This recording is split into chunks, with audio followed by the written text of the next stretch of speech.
satis quid sufficit.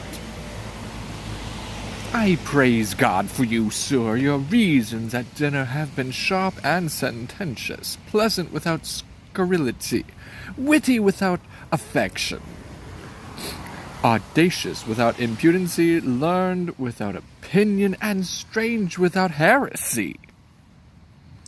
I did converse this quondam day with a companion of the king's who is interruled, nominated, or called Donna Adriana de Amaro. Novi hominem tanquam de. His humor is lofty, his discourse peremptory, his tongue fired, his eye ambitious, his gait majestical, and his general behavior vain, ridiculous, and thrasonical. He is too picked, too spruce, too affected, too odd, as it were, too peregrinate, as I may call it. A most singular and choice epithet. He draweth out the thread of his verbosity finer than the staple of his argument. I abhor such fanatical phantasmemes, such insociable and point-device companions, such rackers of orthography, as to speak doubt fine when he should say doubt, debt when he should pronounce debt, D-E-B-T and not D-E-T. He cleppeth a calf, cough, half, neighbor, vocatur neighbor, nay, abbreviated ne. This is abominable, which he should call abominable. It insulteth me of insane. Ne intelligis domine, to make frantic lunatic. Laus Deo, bon intelligio. Bone for bene. Priscian a little scratched, 'twill serve. Videsne quis venit. Video et gaudeo. Shira, quare shirat not sera. Men of peace well encountered. Most military salutation. They have been at a great feast of languages and stolen the scraps. Oh, they have lived long on the alms basket of words. I marvel thy master hath not eaten thee for a word, and for thou art not so long by the head as honorificabilitud dignitatis. Thou art easier swallowed than a flapdragon. Peace the peer begins. Monsieur, are you not lettered? Yes, he teaches boys the horn book. What is A, B, spelled backward, with the horn on his head? Bois peritia, with a horn added. Bah, most silly sheep, with a horn. You hear his learning? Quis, thou consonant? The last of the 5 vowels if you repeat them, or the 5th if I will repeat them. I, A, E. The sheep. The other 2 concludes it. O, U. Now by the salt wave of the Mediterranean, a sweet touch, a quick venue of will, snip, snap, quick and home, it rejoiceth my intellect, true wit. Offered by a child to an old man, which is wit odd. What is the figure? Horns. Thou disputes like an infant, go whip thy gig. Lend me your horn to make one, and I will whip about your infamy. Unum sita, a gig of a cuckold's horn. And I had but 1 penny in the world, thou shouldst have it to buy gingerbread. Hold, there is a very remuneration I had of thy master. Thou halfpenny purse of wit, thou pigeon egg of discretion.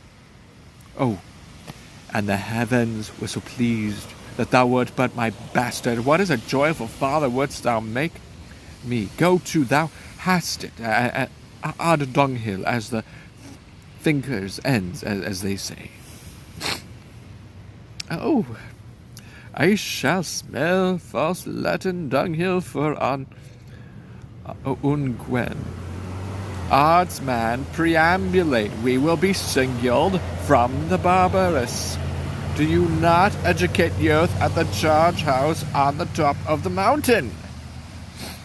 Ormonds, the hill. At your sweet pleasure for the mountain. I do. Sans question.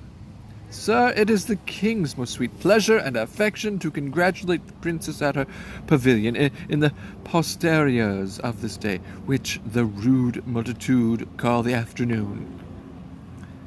The posterior of the day, most generous sir, is liable, congruent, and measurable.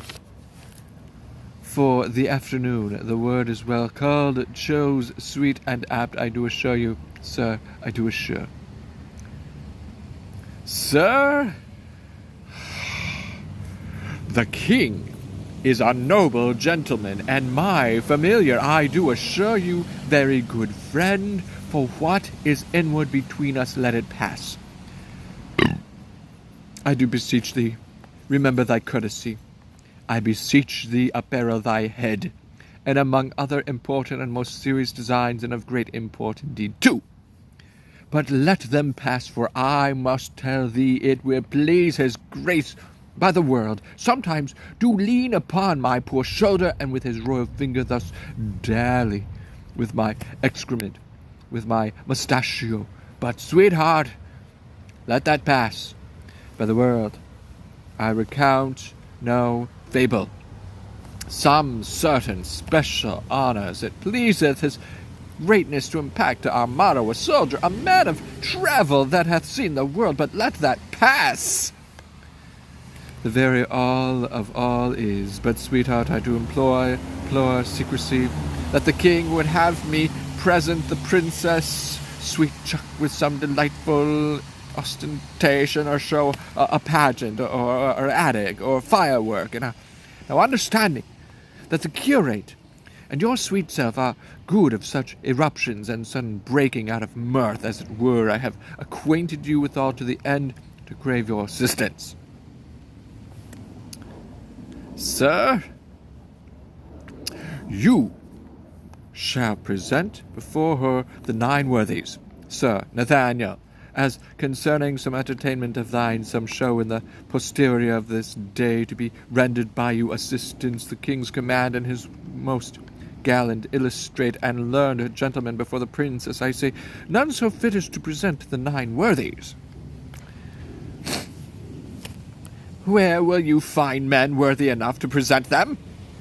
Joshua, yourself, myself, and this gallant gentleman, Judas Maccabeus, the swain.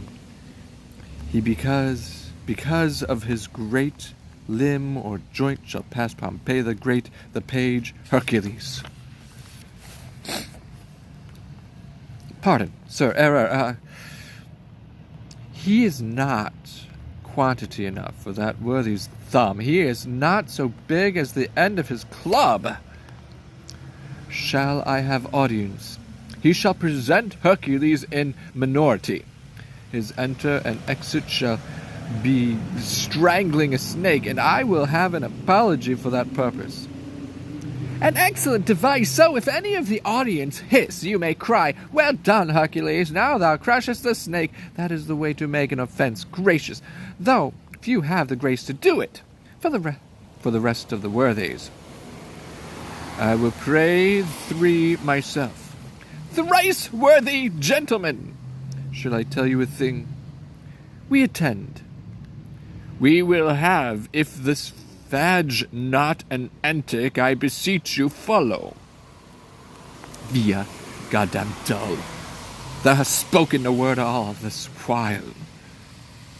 Nor understood, nor neither, sir. Allons, we will employ thee. I'll make one in a dance or so, or I will play on the tabor to the worthies and let them dance the hay. Most dull, honest dull to our sport. Away!